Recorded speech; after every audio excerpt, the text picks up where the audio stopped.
Itong payaso na ito ang kalihim na ugnayang panlabas ng Australia. Sige, pakinggan mo lang ang kanyang napakatalinong ideya o pananaw. Ang imigrasyon ay tungkol sa mga tao na gustong mapabilang sa Australia kapag pumunta sila roon. Hindi ko kailanman tinanggap ang salitang asimilasyon. Ayokong mawala sa mga tao kung sino sila. Ang salitang integrasyon ay matagal nang ginagamit bilang bahagi ng usaping multicultural. At yon talaga yon, gusto natin ng mga tao kung sino talaga sila. Hindi ako kailanman sumang-ayon sa konsepto ng melting pot na parang kailangan mong mawala ang buong pagkakakilanlan mo. At napakakumbinyente ng kanyang pampulitikang kaligtasan ay nakasalalay sa paglalapit sa mga taong hindi naman talagang Australiano sa kultura. Malaki ang inaasahan niya sa boto ng mga Muslim para manatili sa kapangyarihan at patuloy na mahalal. Kaya, oo, kaya maring hindi talaga yon ang tunay niyang paniniwala. Ipinapakita lang niya ang ideyang ito. May isa pa tayong punong ministro. Isa na namang payasong naging leader natin. Siya ang pinakamasamang punong ministro ng Australia. Sabi niya, walang pinagkaiba ang migranteng tao at Australiano. Pakinggan mo siya. Nais kong malaman ang kaibahan ng Australiano at mga migrante.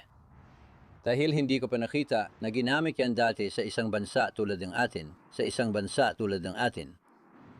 Alam mo, may mga tao tayo na nasa matataas na posisyon sa ating gobyerno, sa negosyo. Alam mo, may ilang higanteng negosyante rito na dating refugee at migranteng manggagawa.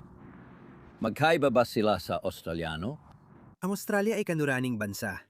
Kaya matagal ko nang binabalaan ang mga Australiano na ang mangyari sa UK ay mangyayari rin sa Australia.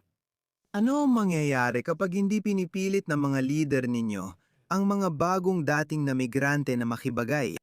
Ano ang mangyayari kapag sinabi ninyo sa kanila na ayos lang na panatilihin ang kanilang pagkakakilanlan?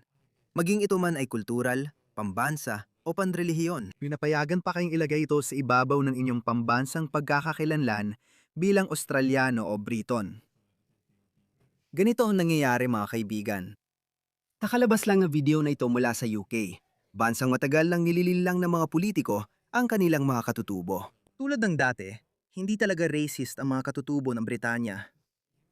Kahit naging racist sila noong dekada 50 o 60 kusa ring nababawasan ito. Nabanggit ko na dati at uulitin ko.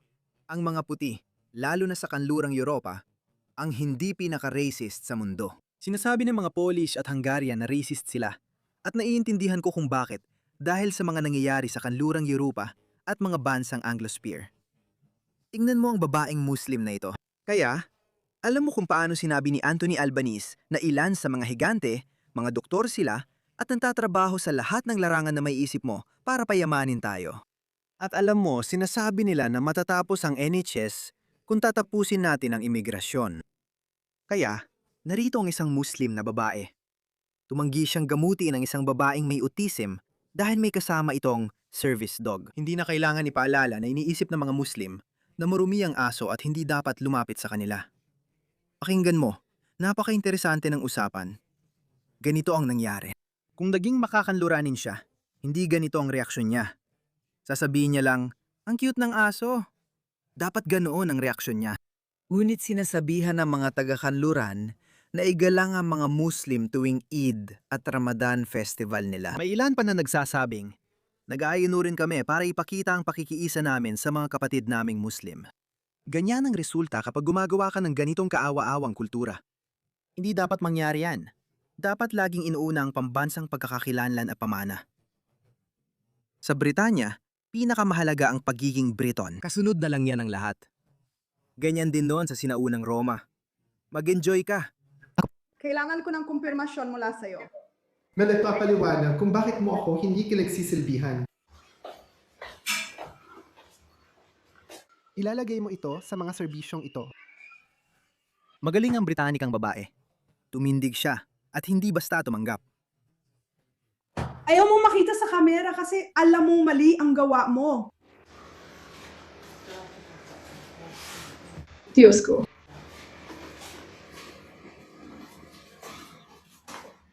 Anong gagawin natin? Mali ito at mahirap para sa amin. Hindi lang siya dapat tanggalin. Dapat din siyang ipa-deport. Oo, kaya ko. Magugustuhan mo ang isang tao. Ito ay pampublikong lugar. Kailangan natin kumpirmahin kung ano ulit siya ay... She's, Kaya ipinanganak na siya. Nagsasalita siya gamit ang British accent. Kaya ipinanganak siya sa Inglaterra at hindi niya pinagbago ang kanyang mga paniniwala sa madaling salita. Sa kanduran, mahal lang tao ang aso. Hindi kailangang halikan ito. Hindi mo kailangang hawakan ng aso. Pero dapat mong tiisin na umupo ito sa isang sulok kahit sinabi ng PDF propeta mo, nakakadiri ang mga nilalang na ito. Yun lang. Walang ibang dahilan. oo, kaya ko. Ito ay pampublikong lugar. Kailangan namin kumpirmahin sa iyo kung ano ang alaga mo. Service animal siya dahil may autism ako, gaya ng nasabi ko. At di ko na kailangang dagdagan pa. Kailangan ko munang tingnan ang mga patakaran bago makumpirma kung pwede ito.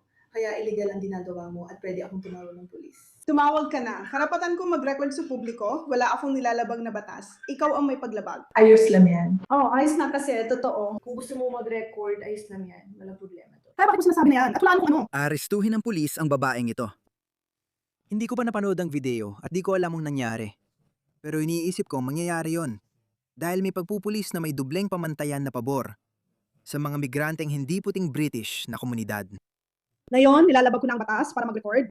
Oo, tama ka dyan. Yan ay talagang totoo. Hindi naman. Mayroon kang patakaran sa telepono na nagsasabing hindi ka pinapayagang mag-record ng ginagawa mo ngayon. Ipakita mo sa akin. At ipakita mo sa akin ang patakaran sa telepono at magsisimula na ako.